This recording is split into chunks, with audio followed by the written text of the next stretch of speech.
திருப்பத்தூர் மாவட்டம் நாற்றம்பள்ளி அருகே 2 கார்கள் நேருக்கு நேர் மோதிய விபத்தில் குழந்தைகள் உட்பட 11 பேர் படுகாயமடைந்துள்ளனர்.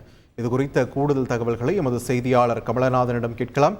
கமலநாதன், வணக்கம். இந்த விபத்தானது எங்கு எப்பொழுது நடைபெற்றது? காயமடைந்தவர்கள் அனைவரும் தற்பொழுது எங்கு அனுமதிக்கப்பட்டிருக்கிறார்கள்? அவர்களுடைய உடல்நிலை எப்படி இருக்கிறது? விரிவான தகவல்களை பதிவு பண்ணுங்க.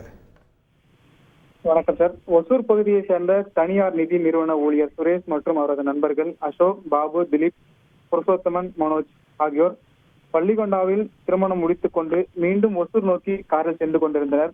அப்பொழுது காரை மனோஜ் என்பவர் ஓட்டி வந்துள்ளார். தேசிய நெடுஞ்சாலை சென்று கொண்டிருக்கும் பொழுது திண்டுக்கல் பகுதியை சேர்ந்த தங்கராஜ், இவர் நெல்லூரில் உள்ள தனியார் வங்கியில் பணியாற்றி வருகிறார். இவரும் இவரது மனைவி ஜெகதீஷ் தங்கராஜ், அவருடைய குழந்தைகள் 2 குழந்தைகள் உட்பட வண்டியில் சென்று கொண்டிருக்கும் பொழுது தங்கராஜ் என்ற கார் கட்டுப்பாட்டை இழந்து தடுப்பு சுவர் கம்பியின் மீது மோதி எதிர் திசையே சென்ற சுரேஷ் காரின் மீது நேருக்கு நேர் பயங்கரமாக மோதியது. இதில் 11 பேர் காருக்குள் சிக்கிக் கொண்டனர்.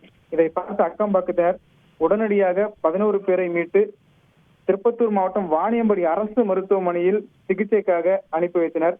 மேலும் விபத்தில் சிக்கிய 2 கார்களும் சாலையில் குறுக்கே நின்றதால் தேசிய நெடுஞ்சாலையில் பெரும் போக்குவரத்து பாதிப்பு ஏற்பட்டது. மேலும் இதில் 1 மணி நேரத்துக்கு மேலாக போக்குவரத்து பாதிக்கப்பட்டதால் நாற்றம்பள்ளி போலீசாரும் மற்றும் நெடுஞ்சாலை போலீசாரும்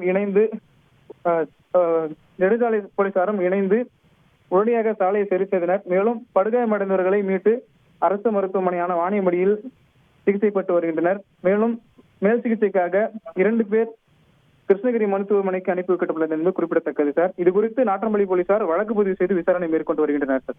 நன்றி கமலநாதன், உங்களோட விரிவான தகவல்களுக்கு. செய்திகளை உடனுக்குடன் தெரிந்து கொள்ள உடனே சப்ஸ்கிரைப் பண்ணுங்க.